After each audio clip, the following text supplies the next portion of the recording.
I can hear ya. Hey! How you doing, man? I'm good, man. How are you, man? I'm good, man. I'm good. I'm good. I'm just alive and breathing fresh air, mate. Can't complain. All right, all right, all right. Let's do this. Hold on. Yeah, listen. What are you drinking? Tea? Say again? What are you drinking? Tea? No, man. Coffee, man. Coffee? Well, have you got a long day ahead of you? No, that's me, man. I'm always on the coffee, man. Like I'm mad about coffee. Like I can't really get through my day without a coffee these days, man. You know what I mean? How many cups do you go through a day? Couple, man. Like if I can help it, I'll do 1 cup a day. But you know, if I've got a busy day, we're looking at couple easily. You know what I mean? Okay, all right. So, how did the name Busy Bee come about? All right. So, well, that dates back to when I was like age 17, and there's this guy from what's it called? Mad Ragger John Yeah, yeah. Oh, from Mad. Madhouse Records. Okay. And Madhouse Records was we started a little gig up in Basildon. This was before Madhouse Records was even formed. Me and him was doing little DJing in like house parties, not house, yeah, house parties, playing hip hop and like ragga and all that kind of stuff, yeah. And I was like into deep like mixing, yeah, back then. And we basically didn't have a name for me to put on the flyer, so he just come up with that name real quick. It was just like, yeah, I've made the flyer for the gig because we was out doing this gig up in Pitsea. Okay. And he goes, yeah, let's I'll put your name on the flyer as like Bizzy Bee, and the name just stuck ever since, man. I just thought, yeah, okay, well, I'll go with that, you know what I mean? So I've just stuck with that ever since because it's worked, like, you know, in terms of suiting my name and Brian being Brian and whatever, you know what I mean? Okay, so And the name Busy Bee come about. And what year was that? What? freaking hell, bro, that was like 1987 probably. What? So when did you start DJing? Round about that time, because I was DJing from when I was like what 17, And what 16, 17, because that's how I got into it. I went to a party, and this party was like, you know, just a local house party. You know, like we have your little blues dances and whatever. And Bridget and mine had a party and went in there, and I saw this guy. His name was Dennis. He had these two techniques, and he was mixing in there. And as soon as I saw that, the way he was just, I'll tell you what tunes it was to give you an indication of time, because you know certain things released. Do you remember Dotty Green, I Want You? It's an old tune, right? Dotty Green, I Want You. And he was doing this thing where he was making the tune start again. He was doing this with these techniques, and they weren't even SL 1200s. They were like some other brown looking techniques things. And I looked at them, and that was it, man. I said, yeah, I want to learn to do that. You know what I mean? Yeah. And that was that. I was just obsessed with it from way back when. So that I've got into that from childhood days. You know, I grew up with literally not a lot going on financially, and we used to go to like, because we used to live on an estate, and we used to go on the skip rooms and just see every day pass home from school looking there, because I always find little bits of equipment in there, like an amplifier that someone didn't want, or speaker or whatever. Take it home, set it all up, and I was pretty good with like electronics and all that. You know what I mean? That was always my thing anyway. Questions I was going to ask you is what came first, the production or the DJ? So Definitely, I just answered the question. It was the DJ. definitely the DJing, man. Let me try and swap this this sound here 1 minute, because I'm trying to get this sound, because the sound's not coming up on headphones, and it's like my ears are muffled. But I can, give me 1 second. Let me see if I can sort this out. No, Sorry, man. So stop video. Oh shit, I think I've got to do these audio preferences, you know. Select speaker. Yeah, here we go. So yeah, try now. yeah. Well, there you go. Can you still hear me? Yeah. I'm still there. I'm still there. I'm still there. Oh, well, mate, so much better, man. It's like talking to my fingers in my ears, bruv. You know what I mean? Okay, we're gonna skip to 1992. Yeah. Tell me about Busy Bee in 1992. Tell everyone. We want to know Busy Bee in 1992. What do you want to know? What shall I tell you, man? Busy Bee 1992. Busy Bee. Okay, so I know you was doing a lot of production. You were still doing, you was doing your production. Your production was growing. 92, 93. Brain Records. I've got some Brain Records from 1993. So tell us about 92, 93 Brain Records. Your life in the early days of, or the changing days, the transition from hardcore to hardcore jungle, 92, 93. Wow, man. I mean, the transition from hardcore to hardcore jungle just sort of happened just so slowly that it's like one of them things where you're putting on weight, yeah, and it's happening gradually that you're not even noticing what it's doing. You're just going with the progression of the music. You know what I mean? How you're inventing and making beats and you're experimenting with different things. And in those days, I didn't really get out a lot. There was limited places where I would go, and I just literally would spend most of my time in the studio just creating beats. And my daily routine would be wake up in the morning, have some cornflakes, right? Smoke a spliff, go down in the studio and just build beats like all day. You know what I mean? And experiment. And like the thing is with it, I love doing it so much. It was there. It wasn't even like it's a work thing or nothing like that. It was just enjoyment. And I obviously had aspirations to be a successful producer, and also have a successful record label. But the record label evolved and came about where I had to make certain decisions in my life because I left home at like the age of 17. Due to problems at home and whatnot. Yeah. So that kind of made me go into the world like early and have to realize and fend for myself. I also was looking after my little brother at that age as well. So I had to hustle to look after myself and my little brother, put a roof over her head. My brother was like, he's like, what, 5 years younger than me, 4 or 5 years younger than me. So it's a lot for a 17-year-old boy to have that. It was a big burden. And like growing up, like I did have certain morals in me where like, I was lucky to have those morals where I didn't, even though I thought I could sell weed and do this and do that, I had to find a different way to go forward for the sake of my brother. Yeah. So the music now was where my dad, he went Jamaica. My mum, she was always been in Trinidad. So I didn't have any family support. So it's me, myself. I came from sleeping on my brethren's floor, yeah, to the journey to supporting myself now with my own business, yeah, and stuff. So it was hard to make it happen. So there came a point where I was billing the beats and all that now, and I had to make a decision. It was like, you know what? I'm going to have to make the music. I want to go with the music. I want to make it work. And I think that was the drive, like that kept me going. And so fast forward to the label now, I was in the studio, like making beats continuously. And I knew that I was good at what I was doing because I was able to do things that at first, when I first started, it was so hard to learn all the equipment because we're not talking about software and like Fruity Loops and this and that. And I'm not saying, don't get me wrong, the software now is still a learning curve, a big learning curve. But when you've got stuff like Ackeyes and stuff like that, it was real limited to what you could actually do. So you had to be real creative.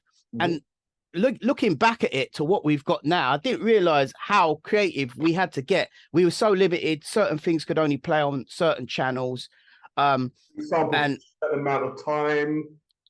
Yeah, and the time it took. Look, just to loop a beat. Like I can load up Renoise now and I could loop a beat for you in like flipping, 30 seconds, no problem. Yeah. But back then, to loop a beat, you could be sitting there for an hour getting that beat tight just before, and that's just the beat on its own, before you could even lay down stuff around it. Now, that's skipping forward a bit, because the Ackeyes and all that didn't come about until way on into it. For me, I was into using the Commodore Amiga, because my musical journey, because I always wanted to make beats. Yeah, I was messing around with like Alan Sugar had this thing. He had a company called Amstrad, right? Everyone must know that, right? Yeah. And he made this little four-track hi-fi recorder. It had 2 tape cassettes, and it had these little buttons at the top, and it was basically an 8-track, yeah, or 4-track or whatever. And I had this little Casio sampler, and I used to sit there messing about with playing the B line over and over again, recording it down to 4-track, then triggering the samples. I still got some of that material now, like triggering the samples, and then I used to mix it down, and then you used to have to bounce the tracks down over and over again, because once you run out of 4-track space, you've got to go back and you've got to bounce them down to 1 track to clear off the 3 tracks again that you're going to use. And that's how I used to build the tunes. And by the time you finish building the tune, it's got so much hiss in it, because tapes used to bring a lot of hiss. Yeah. But that's how we used to work. Then came one day, I walked into Errol's Computers up in Walthamstow. This was an old computer shop, right? And I'm hearing these vocals and this beat like coming from over there, right? So I'm looking over there and I'm like, where's that music coming from? He's gone to me, the computer. I went, nah, you're lying, man. You put a radio behind it. You got something behind it. And he said, no, it's coming out from the computer. And it was some program called Music X at the time. And I looked at that and I was like, yeah, that's the next thing. That is the next thing that I've got to get, right? And at the time I was with my missus, and she had more access to little bit more funds than me, right? And we managed to get that. She bought me that, I believe, it was for as a present, the Amiga 500 we started with. And my other friend Robert, he was a techie. He was a techie back then. He was into programming games and all that. He wasn't a music man, but anything you needed to know how to work, you said, bro, how's that work? Show me how that works. He would go in there. Yeah, okay. Well, this is where you load your sample. This is where you trigger the keyboard. Right, come out the way. I got it. Boom. Let's go. Boom. And that was it. I was off. You know what I mean? And the first lot of the brain material was 100% Amiga. Now I didn't need the 4-track. I didn't need the hissing was gone. The Amiga itself was 8-bit sound, so it wasn't the best quality compared to the 30 grand studios that were out there, right? So I made my first ever beat. I believe I hooked up with Blakesky. We started messing about on the computers. We made this tune called Bleep Mania. That was our first ever track. Now, what happened with the Bleep Mania tune was we saw this advertisement in one of these magazines that said, do you want to make a track? Do you want to become a dance hit? Do you want to get a record deal? We can help you, right? But little did I know, they were advertising for suckers, right? To go down there and spend their money. So we went all the way down to Watford. Couldn't drive back then. It was train, it was trek. I remember it was a long journey walking all the way down to Watford. So we've gone down this Watford place now, gone in there. The guy sat down. He says, I've heard your demo, Brian, and it's absolutely amazing. But what you're going to have to do is you're going to have to come up with £300 for the recording studio because we want to know that you're serious and dedicated to do this, right? So we've gone away and like, wow, we're young and dumb. You know what I mean? We're like, wow, man. Yeah, we've got to find this. Somehow we found this money between us. We made a scoop and we found this money and we've gone down there now and we're recording this Bleep Mania tune. And it just needed a mix down. And he put us to play with the ex-bass player from Wham, right? And it was a big studio, proper, you know, we was very impressive. So we're in there working and those guys there, you thinking that they've got your back, right? So we're working on this tune. He's played a little piano and he's done some other little bit and there was some B-side and whatever. But then when we come to finish the Bleep Mania now, he was putting quite a bit of reverb on the kick drums and certain things was sounding nice in the studio. I was thinking, yeah, that sounds okay. But then we came to the end of the day and they were right, that's it. Sorry, time's up. It's 5 o'clock. And I said, bro, he goes, you're gonna have to come back and finish it. I said, listen, man, I ain't got no more money. Yeah, so I'm not going to be able to come back and finish. Can't you just let us finish the tune? It ain't got that far to go. No, I'm sorry, blah, blah, blah. So we kind of hustled a little bit more time out of him, but it was nowhere near enough time. So we saved the track up, and then we was like, right, okay, so we finished the track. What are we going to do now? Right, so leave the track with us, Brian, and we're going to put our feelers out onto the dance scene, and we're going to see what kind of deals we can get for you and this and that. So we're thinking we're going to get this deal now. Meanwhile, weeks are going by. We're ringing up the brother. Nothing's happening. Yeah, he's just buoying us off and palming us off. And then we realize, no, eventually no deal's going to come about. Anyway, by those times there, I was playing down the dungeons, I believe. Jumping forward a bit, I was playing down the dungeons, and I took this Bleep Mania and I put it on the set, and the thing sounded all reverby. It was all wrong because those times people didn't understand what dance music was really about. It was just that everyone was EQing it the way they normally EQ it, and it's supposed to sound pretty rugged. The kick drum solid, no reverb, all that sort of stuff. So it's opposite. So when I played it in the club, I'm like, boy, man, this thing doesn't sound right, man. It can't happen. So I had to find the next stage. I was making a lot of inquiries around the place and stuff, and I found out you could make this dub plate. And that dub plate was with just Tubby's studio. Yeah. So we went there. He told me about the pressing plant. The pressing plant's over in Stratford. So it's literally, I'm learning as I go along. Pressing plant's over in Stratford. So that's where you get the records made up. So then fast forward now, I realize I'm 300 quid in. I've got a rubbish sounding tune, right? That's just not workable on the set because it's EQ'd all wrong. So then I went back into the studio, Brain Studio, finished off the another track, which was the Revolution track, which I made. This was like under the name of USI. I took this to a studio in Stratford called Channel Studios, and it cost me like 60 quid to do the mix down. So I went from wasting all that time going up to Watford, where I could have gone local, mixed down the Revolution tune, played it in a club, sounding fat. I'm like, yeah, I'm happy with this. Took it to Judd Tubby's. We'd done the dub plate. I played it. We used to play stuff on tape first.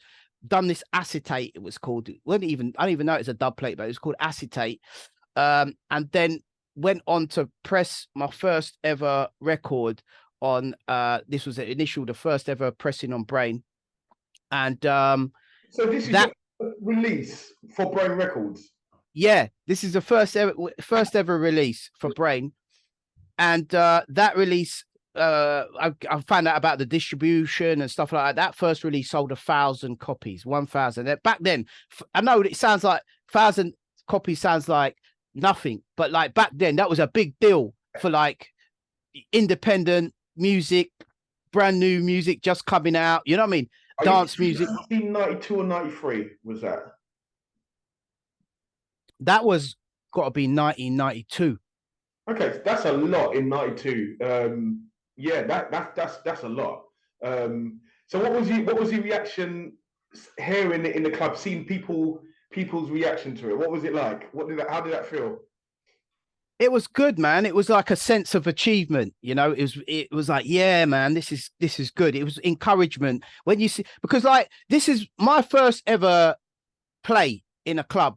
Was like, right, hopefully this doesn't clear the dance floor. That's what's going on in my head, right? And my first ever goal was to play a tune and not clear the dance floor. So when I played it and people didn't like go, because being a DJ, you know when a tune's, because that's what got me into it. I realized I was DJing a lot and I was doing quite well as a DJ. I was quite good with not reading the crowd and stuff like that, yeah, and keeping the crowd entertained. And that's what inspired me to make the beats, because I figured that I know what the crowd want, so I'm gonna carry on doing that. But it was my first ever mission was to make sure that it didn't clear the dance hall. So I thought it went down well. I remember Ellis Dee, he was playing in the dungeons at the time as well, and he was just doing his rhythm section stuff as well. So I was coming up, bringing my little tunes into the dungeons, playing them, testing them out. And like I say, the first ever release sold 1,000 copies, and I used to keep back 500.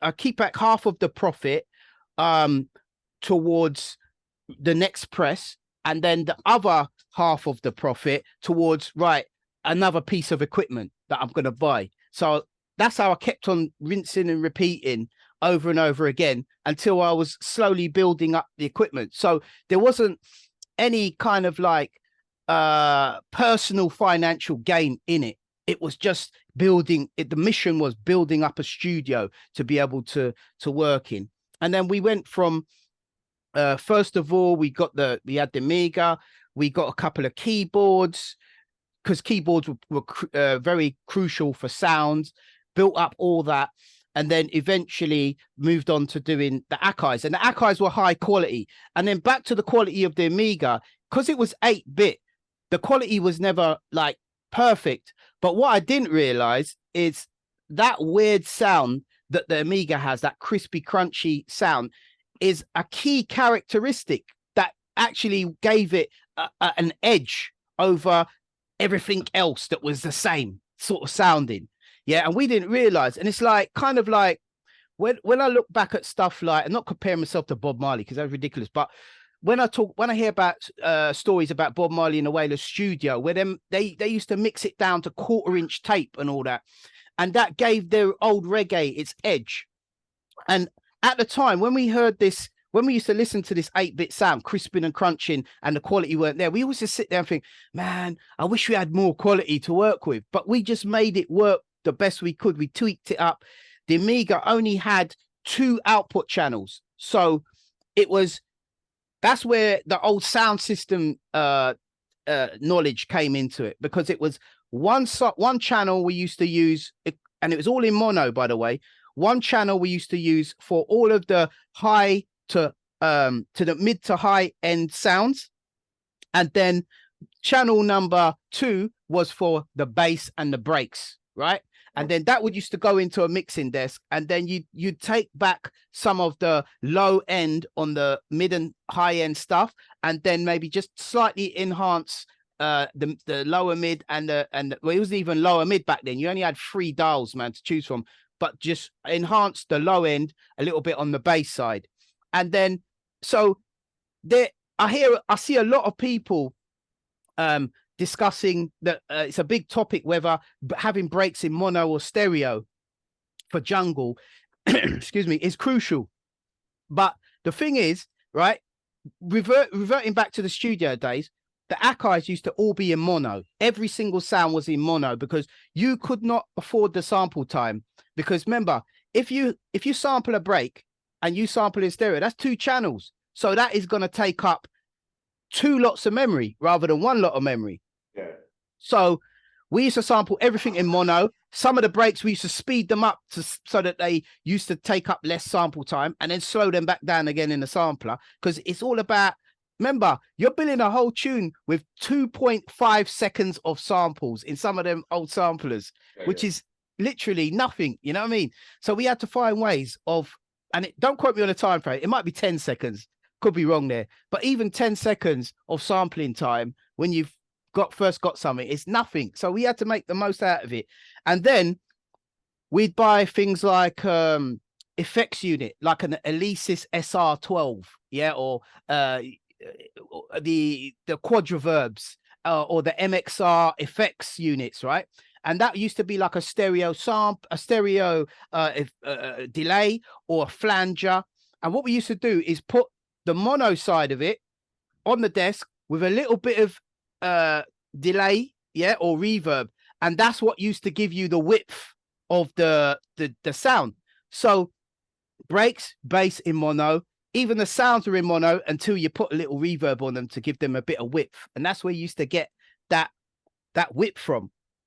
And I've done all walks of life. I've done like, because I used to, before that, back in the day, I was always passionate about music, always into me dancing and all that stuff, right?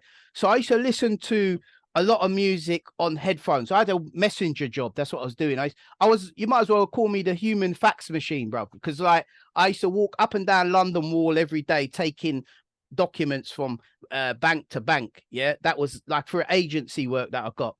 And during that time, I had a rucksack, I had a graphic equalizer, car graphic equalizer with the little lights on it to give me the boost. I used to put my headphones on and I used to walk up and down with that sound running, listening to all kinds of like hip hop, Michael Jackson, God knows what, Thriller album, all that stuff, right? So I was banging to like the headphone experience. So even all that side of it, I brought back into when I was producing, getting that stereo sound in the mix, because I used to think about the headphone man. I've done my years on the dance floor as a raver as well, done my time as a DJ. So all those experiences, I was thinking when I was building that tune, I'm thinking about the headphone man, I'm thinking about the raver, and I'm also thinking about the DJs because I want to make that track DJ friendly for the DJ. You know, nice beat at the start, like a lot of the early Science EPs and stuff. You listen to all those beat trickeries and stuff at the start of the track. It's solely for the DJs to have something really cool to mix before the track comes in. So what was your so tell me, what was your best production? What was your favorite release? Wow, man. I know it's a hard one because I know you've produced hundreds of tunes. But there's over 300 tunes. Exactly. Probably one that stands out. That is like, oh, that was a tune. The thing is, right? You know what's really hard for me? Like, studio time was another thing for me as well, because back in the day, we never had the luxury of loading tracks up and saving it, going away, coming back to it, and loading it back up again and finishing it to get it to that perfect stage. So and the thing is, you always got other tracks on. And I used to do things like for money, hire out my studio to people on the side. So if I didn't finish the track today, I used to have to write down all the controls on the decks, on the desk, like where the mid was, where the level was on the faders, stuff like that, to write it all down so that when I come back, I could have some sort of idea of where everything was. But it was never perfect, because when you go away, you load a song up and you load it back again, it never sounded 100% the same as where you left it off. So back to the point, it was, for me, a lot of the tracks, I had to get them done as best as I could over the space of maybe 2 days, right? Because after the 2 days now, that's it. The studio's going to get used by someone else. Yeah. So I had to, some of the times I used to do 2 mixes. One mix had more bass than the other mix, just in case there was too much bass. Because sometimes you could get it on the dance floor, you could play it and you've drowned the track with too much bass, which was quite common. Yeah. So for me, all the tracks that I did were never really perfected to that point where I could say, yeah, that one's solid. But there were a few during that time. And there's so much in the catalogue. I was really happy with the Science EP, the one that came out on White House. Yeah. Big. That one came out really well. That was a wicked release, Infatuation again, yeah, that's another one I was happy with. Obsessions, that was another one I was really happy with. And Dubplate Wars, from those eras, all of those tracks, they came together within hours. Like, sometimes you can go in the studio, you can make a tune, like, spend loads of time on it, but some other times you can make a tune in 3 hours and it comes together so quick and you play it and it's just, call it a monster, if you like, you know what I mean? It could just be a big track. Like, also one of my favorite productions as well from more forward times was a track I'd done with this guy called Justin Fry. We did it in 3 hours. Oh. And it ended up being in the Guinness World Record of hits in the year 2000. It came out, it was an underground thing and sold nearly 60,000 copies. Wow. Oh, it was a big tune. And the way that came together, it came together in about 3 hours. It was just like we was working on the studio on something completely different. And I suddenly just got this idea to make a garage tune with a jungle beeline, right? Okay, is it the one you guys did on the Beat Freaks? Beat Freaks, that was another thing that I was involved in with Pell and Pete and Peter. But no, that was something else. This is called Second Protocol, Bass Lick. Yes. Yeah, you know the tune. Of course, really, man. Come on, man. Was massive, and everyone was pelting that tune everywhere. I first heard it in Bagley's. It just, yeah, it just roared down the place. Big tune. Yeah, I'm not surprised that was in the Guinness Book of Records. Yeah, that was a big tune. And it's mad, like a lot of tunes, when you first, like a lot of tunes, like, so when they're first, a lot of hits, if you like, when they're first made, like, it's not always everyone just cottons on to it. It's like, I know of tunes that you couldn't even give them away when they first come out. I remember, like, and people just they don't get it. And it just takes time for people to just get their head around the tune and for it to blow up. Like, what happened with me with that track was, initially, when I first made it, I was working in the studio. I was hiring it out to a lot of garage guys, and I was working with them. So the influence was rubbing off on me, right? And I like the whole breakbeat thing, and I was into it, right? And I thought, right, I've got to get involved in this, because this is just off the back of the Joker record stuff. I was like, I'm gonna build a tune. I met this guy Justin Fry, what a wizard on the keyboards, and he had production skills as well. So come on, man, let's collab up together. Let's do something. So anyway, when we done that track in the studio, I was like, let's put this out on vinyl. So I played it to my friend DJ Ride, and he was like, you know what, B, I like this tune, but I'm not sure if the garage DJs are going to get this tune, because, like, it's a little bit too heavy. It's a little bit too heavy for people, because, the garage scene was like a lot of kind of like, nice beats and everything, but it was more like melodic, and it wasn't so, you know what I mean? It wasn't, so he wasn't sure himself. So I was like, okay, how can we do this now? I want to put this tune out. So I pressed up 100 white labels. This is how it started, right? I pressed up the 100 white labels, and I said, I gave it, I instead of giving it to the big DJs, I thought, how can I get around the whole system? How can I get this promoted and get around the whole system? So what I did, I thought, you know what? I'm going to check the Pirate Station Army, because the Pirate Station Army is up and coming DJs, right? That are hungry for new music, right? And if they get a promo from a record label, they will represent that, because that label is believing in them. So I kind of looked at it like that. I hit the pirate radio stations. I sat there with the radio. I tuned through every station. Any DJ that sounded like he had an audience, giving people a lot of shout outs and that sort of stuff, prime time, rang up, said, bro, nice show. I got a tune for you. Can I send it to you? Can I link you? And I linked up all those DJs, went down to some of the clubs as well, where some of the lesser known DJs were playing, hooked them up with the 100 promos. So I've given this 100 promos out to all these DJs now, all underground DJs, because the underground army, you know what I mean? Not one name brand DJ I gave that tune to. Yeah. So I got the distribution company. I think it was at the time Millennium Distribution. They were the original. Isn't it? John Russell up front of them. They were the original guys who distributed a little bit of luck tune, and he was like, "B, what are you saying, man? That piano tune sounds all right. I'll take 100 copies." And I said, "Bro, nah, man, listen, I'm not pressing no less than 1,000 of these tunes, because at the time it wasn't even like it was a money thing. I just done it because I wanted to get the tune out and I wanted to try something new, but I could afford to wait, because I just pressed up 100. I said, listen, I'm not pressing I've done my promos. It's not worth me pressing anything more." So he go, okay, no problem. So what was happening now?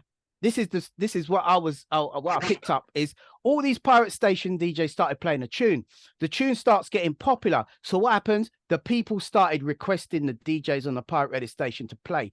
Can you play this tune? Can you play the piano tune? Okay. So they were playing it now. But guess what? The shops were hearing about the piano tune, because people started going in the record shops. Because don't forget, back then, if you didn't have the tune on vinyl, yeah, you didn't have it. There's no MP3. There's none of that. Yeah. So they're going to the shops now asking for this tune, right? And the shop's going, what the freaking hell is this tune? No one knows what this tune, right? So they're bugging the distribution companies now for this tune. Oh, they're going, distribution companies going to them and going, I got this tune. No, people want the piano tune. You got the piano. What piano tune you talking about, bruv? So now all of a sudden, distribution companies are looking for it. Freaking the freaking the radio station DJs are playing the tune. Yeah. The shops are begging for the tune. No one don't know where to get it. So all of a sudden now, out the blue, my phone rings and it's Essential Distribution on the phone.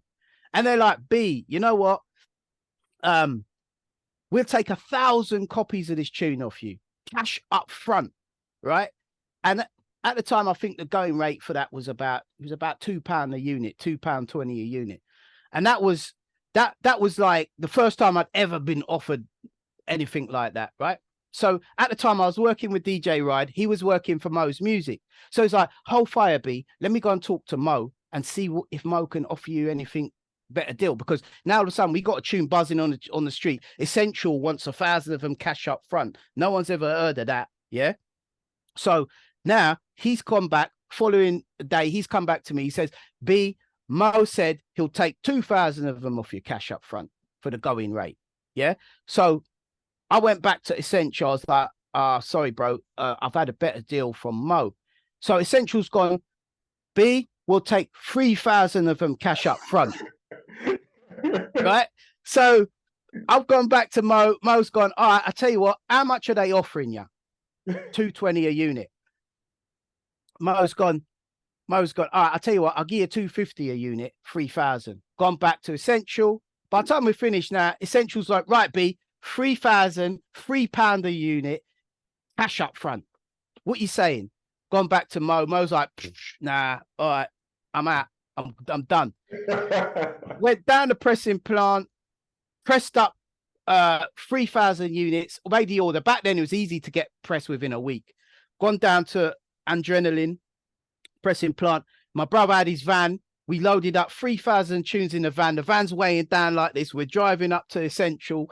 We've gone down there. We've jumped out the thing. We've dropped off. Man's counted at 9K. I'm like, whew. Man's all getting hot at the collar. Come back, freaking paid the pressing plant, sorted out Justin his portion. And then next thing, I'm like, why? That was serious. What? A week later, who's ringing me up again? Essential. B, we need another 3,000 cash up front. Rinse and repeat. I was talking about that. Yeah, so at that point, what I was saying, every record label that was into that sort of music started now wanting the trap, because it was just a big buzz. There was this big buzz about it. Now, not forgetting the point that at some point, I think it was UDR Records or someone like that, they gave a copy of it to DJ EZ. So that was like the icing on the cake now. You know what I mean? Everywhere. All of a sudden, people started calling it the EZ tune, right? And I think what happened was, now from there, the tune just blew up to a point where every record label in the country was interested in signing the track, and they wanted to make a video for it. And I'm not trying to blow my own trumpet or nothing like that yet. The whole point of everything I do, like now and is to inspire people, to let them know that there's always a way for you to go forward, you know, in your music and in life. And that's the whole idea, because like, to come from sleeping on the floor to you know, achieving that. And also that taught me one thing in life. It's like, my whole time I've been thinking that one day some record label is going to come along and they're going to see the potential in you and they're going to invest in you and they're going to promote you. But that's rubbish, man, because like, that is, if you as a producer, if that's what you're going to be waiting on, yeah, then you could be waiting your whole life, because everyone's dealing with their own craft and trying to develop their own self and trying to promote. So if you're waiting on other people, their plan for you is pretty much zero. So you can only believe in yourself and push your own work out there. And the whole reason of me the whole reason of me sorry, my zoom's gone sideways, but I don't think I don't think it matters. No, recording it on this side, so don't worry, it's all right. Yeah. So, hang on, I can't see you now. Shit. What have I done? What have I done? Hold on. Oh, Lord. Right, hang on. Where am I now? Balls. You know what? With this Zoom, man, once you just do one wrong thing, there's no undo. Yeah. All right, anyway. Yeah. So the whole idea is for me to inspire people to know that you can't wait on other people to make you big as an artist. You've got to go out there and get it yourself. And that's what I learned. It's like by doing that, I had almost every record label and distribution company looking for me. I didn't have to go looking for them. When we finally got a deal with East West Records, which is a subsidiary of Warner for that track, right? The guy in the A&R department, he showed me his sofa and he said to me, you see that sofa over there? You see all those CDs on top of that sofa? He goes, you're lucky, you know, because you see that's all those CDs we got over there. That's demos people have sent to me that I don't even have time to listen because they're too busy chasing the buzz. You know what I mean? What they want is a track that's already buzzing on the street. Yeah.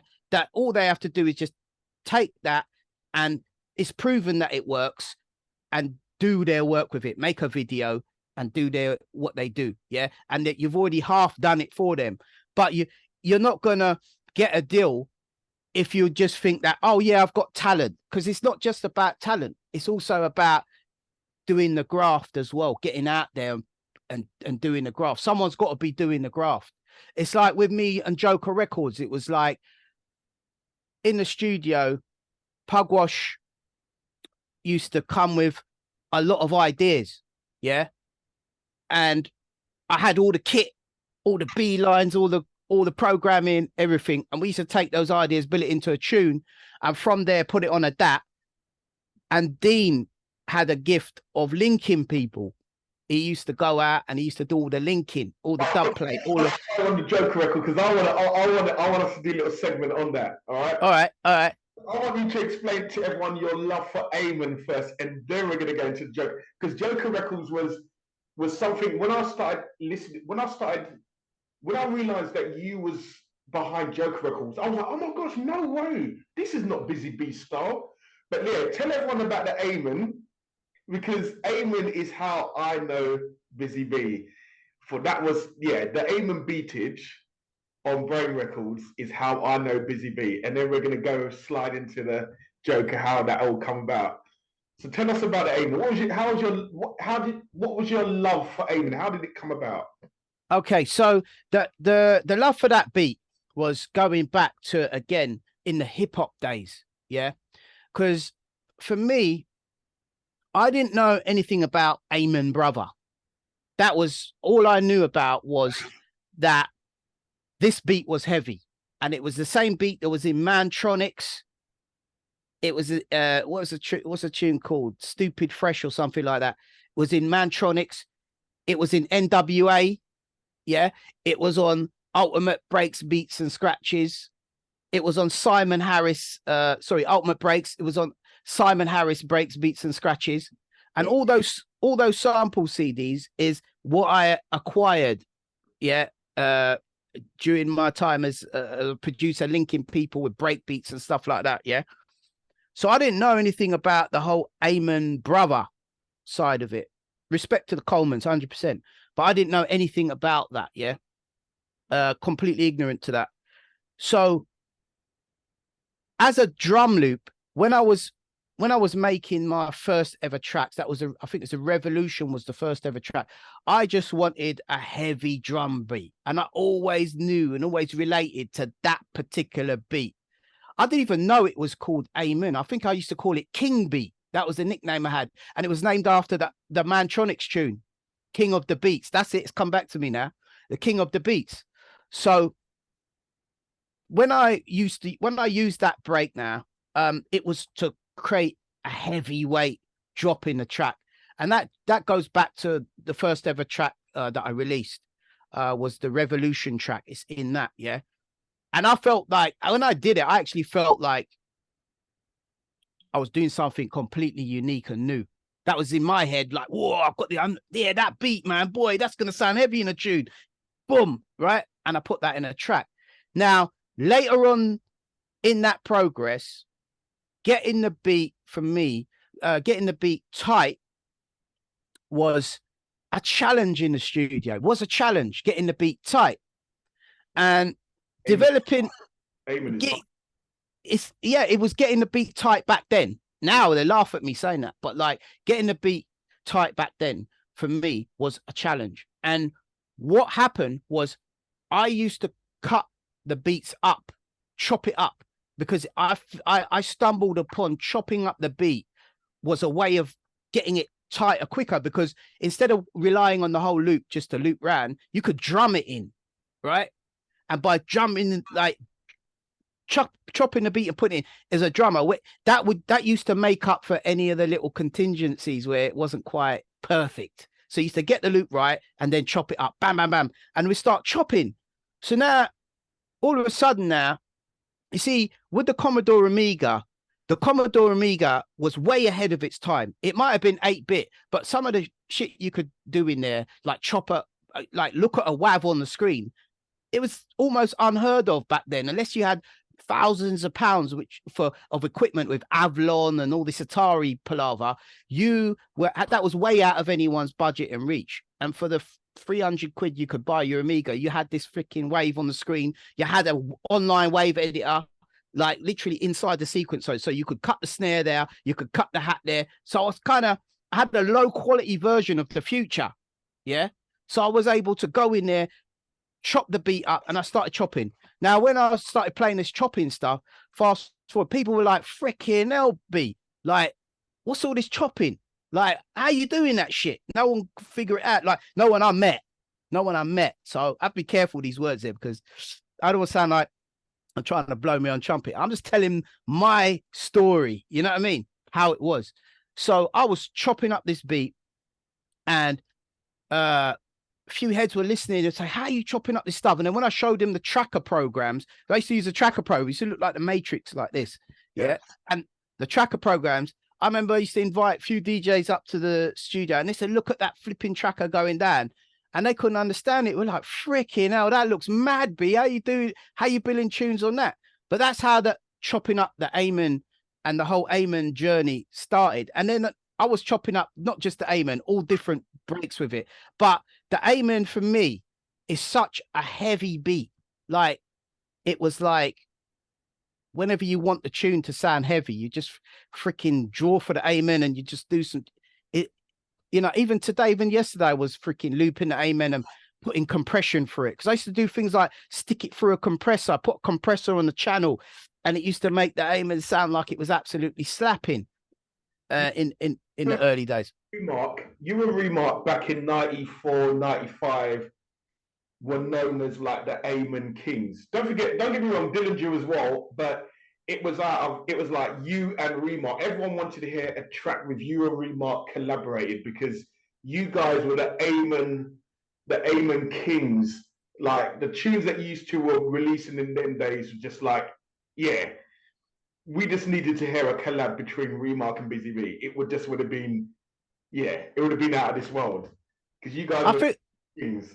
I think we did actually start a couple of tracks back then, because going back on the discs, when I was going through the floppy disk archives, I found, and like don't get me wrong, I smoked so much back in them bloody days. Everything's a freaking blur and a haze, yeah. But like, I remember we did start some tracks. I've got a couple of like floppy disk drives, floppy disk with Remarc and Bizzy projects on it. I can't even remember, something to do with Menace and something. I can't quite remember what it was. So don't quote me on it. But yeah, like, I feel that certain men were addicted to the Amen. We're addicted to it, because once you got that flipping, that once that tune started banging, it's like, boy, man, you just have to you start using it in every tune. I remember bucking up with Lemon D. He was an Amen brother. Yeah. Remarc was an Amen brother back then. Obviously, your partner in crime, Equinox was just this like real young kid that I met in Hackney, one of them record shops. Can't remember, something sounds. I can't remember. He'll remember. But yeah, and I just knew that, like, he played me his demos, and I could tell, man. I always could tell if you link someone, you're bouncing off them. You're just like, you know what, bro? Let's come down to the studio, man. Let's have a little mess about. And from there, the rest was history. Like, we always work into the same thing, into the science, into the freaking chopping. You know what I mean? It was. I remember that AP, the Brain Records Crew EP. Yeah, the Brain Records Crew EP, and that was a combination of the Akai stuff. So that was a little bit further on in the whole Brain Records journey, even though it's one of the earlier releases. That anything that you hear that's got 16-bit quality was the evolution into the Akai samplers, and yeah, and that was those days are priceless, man. Some of the stuff that I did with Marlon were were absolutely priceless, mate. And even today, man, Marlon's an absolute lion with his scientific wax, man. Got a lot of love for Marlon, man. He calls you his teacher. You're his teacher because you taught him a lot. You taught him a lot. And he's now become a master. And then one day he'll go on to teach someone, you know what I mean, what you taught him. It's the way it goes, isn't it? It's like the Jedi. The Jedi and the apprentice. It's the way it goes, isn't it? Yeah, but at the same time, I always say, like, you know, people say, like, you can always learn that in life. You've got people that say, yeah, Jedi genius and at it and all that, but like, I just believe that it's just all it is just hard work and dedication and obsession. Yes. You know what I'm saying? Yes. If you do something over and over and over and over again, yeah, and you are completely obsessed with that, technically you would learn every angle and become a master at it. And I believe anyone could do that. You know what I mean? You just got to be dedicated. There's a lot of, initially when I first started, there was a lot of headache. You know what I mean? It was like, when I say headache, it's like, how do you use this? And it's like, a whole day of sitting there, my freaking brain is migraine, trying to learn to use a sampler, trying to learn how to use the sequencer. And I'm like, maybe this ain't for me, but I love doing it still. You know what I mean? I don't think I'm going to be able to get my head around this, man. Do you know what I mean? But it's just that dedication. So like, I feel like if you've got that dedication and drive and like consistency, anyone could become a master at something. You know what I mean? Okay, tell us about Joker Records now. Tell us how it started, and what led it into that direction. Because, like I said, when I first learned that Joker Records was you, I was like, because I think the first Joker Records I came across was the green one he did. What's it called again? Doom doom doom doom doom doom doom doom doom. The ride. Yeah. And then I learned that was you and Pugwash. I was like, that's Bizzy B. There's no aiming in it. And it felt odd because it just wasn't your style. It was totally different. So how did Joker Records come about? Tell us. So Joker Records, right, was, now this is kind of like my story now. I know some people might say, this and that, but like, I'm only telling the truth now of where my headspace was in those times there and what I understood and learned. And like, there was a lot going on there. In fact, back in the day, this is how I was getting it. There was this transition in the scene, right? And now we relied on all the DJs to play our music. It's not like now where you've got the internet, you've got your audience, you've got your crew who like your shit, and it don't matter how weird your shit is, yeah? You keep putting it out on the internet, you're going to get one follower. It might take you freaking 10 years to get there, to get to 1,000 or whatever. But eventually you're going to have your niche and you're going to be able to do it. But back then now, we were relying on a handful of DJs to promote our stuff. Respect to all the DJs on the scene. Don't get me wrong. Man, they must have been getting everyone's tune sent to them at once. So they had to be selective. they got to do a set. They got an hour to play. It's got to be a banging set. Not everybody's tune can get played, especially for a under the rock, don't get out person like myself. Not into networking, blah, blah, blah. Right? So in my head now, there was this anti-amen movement going on, right? And this anti-amen movement was, let's make some intelligent tunes, intelligent music, right? Now, some people would say, yeah, go on, Bizzy, you're speaking the truth. Some people would say, nah, fuck this guy, he's trying to think. But I'm just speaking the truth where it was, yeah, in my head, right? There was this anti-amen movement going on. And certain DJs would just suddenly decide, I ain't playing that kind of stuff no more. I'm into the stringy, intelligent, not so hard kind of music, right? That was my impression. Call me a lean up madman, yeah, back then, whatever, yeah, but that's how I was seeing it, right? So now all of a sudden, it was getting hard to get people to support my music, yeah. So obviously that affected the label sales, etc. There was you know, a little situation where I might have sampled certain man's tunes. I don't want to go into that. And then right, and there was a little bit of a silly business with that, right?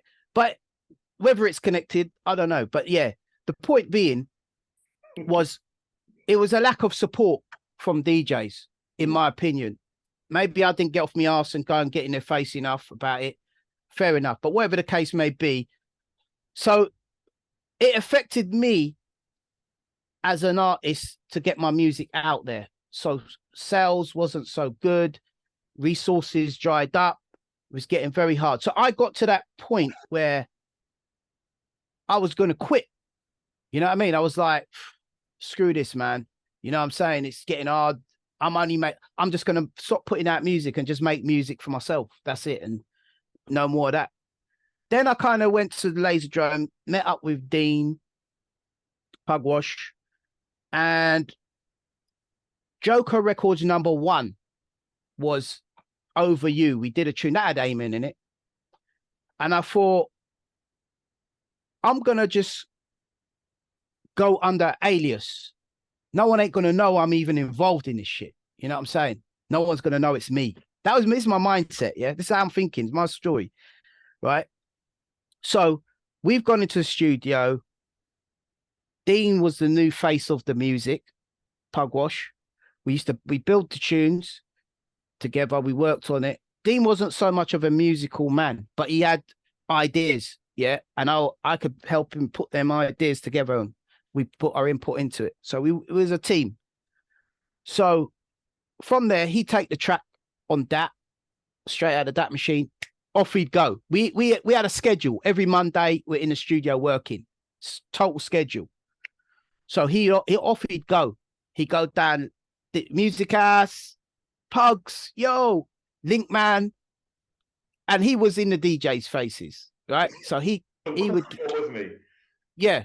So he was like the A&R man, promo man, whatever. So from doing that now, he was tight with DJs and he was able to get plays. So we were starting to get our stuff played. The label took off. We was doing about 4,000 units a month. That's how our releases were. In the end, we got through about 60 odd releases. So we were working together on tracks. He would bring me some ideas in the studio. Some of them I'd agree with, some of them I wouldn't. And then our first big hits was Stamina. And believe it or not, Stamina was just like our kind of answer to all the kind of like Ragga Jungle style tunes, the Jungle Hits Volume 1 Jungle. So we kind of made it. I thought people would listen to the tune and freaking laugh at me. You know what I mean? Just say, he's taking a piss.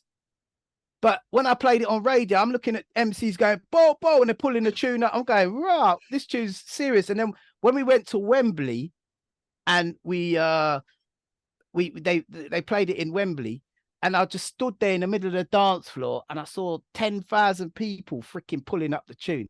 It was just incredible, the feeling that you got from that, you know? So we knew he was onto something. We did the Raw Dogs that got signed to Suburban Bass. Train, East Coast, that tune, East Coast Train, yeah, that one. Yeah, another East Coast yeah, that was big on Joker as well. But yeah, the ride was my favorite because it was just a nice roller, and you could just mix it down. Yeah, it was the ride. That was my favorite Joker. See, and like me not being fully 100% confident in what we were doing, but Dean being the guy that he is, like where he's into the ideas and he sees the talent where I'm playing, he believed in what I was doing. So, and as well as that, he believed in it, in what we had going on. So when Dean used to come into the studio, he would say, I'd say to him, I'd say to him, Dean, why don't we do we should do an album, you know? And Dean was like, yeah, okay, no problem, B. Boom. He used to go away, come back, right, I've got the finance, I've got the thing, I've got the, and boom, he used to get the album out there. All I would have to do is work with him on the tunes and get them done. And he would just make it. So he was the go-to go-getter, get it done, link it, promote it, do whatever. And so it was just a good team. You've got me, the studio man, don't get out. You've got the Dean bringing some ideas. Some of the ideas he used to bring used to be like, it's a bit freaking, what are we going to do with this? You know what I mean? We used to get it in the studio, mess about with it. And by the time we finished with it, I'm like, you know what? This is all right, you know? Sounds quite good. Because some of the stuff we did was, it's like early jump up. You know what I mean? We were taking tunes like all kinds of contemporary stuff and making jungle versions. And in the end, we had Toatea's Japanese label coming to us for a Joker remix. We even had Priority Records from Ice Cube, his label, coming to us, and this guy in there was like, yo, man, we want to get y'all to do a remix of Ice Cube, Bend the Corner, man. And it was like, shit, we're doing remixes for Ice Cube. You know what I mean? And that's really it. That was what the Joker was about. It was just consistency as time went on. Yeah, you did well with that.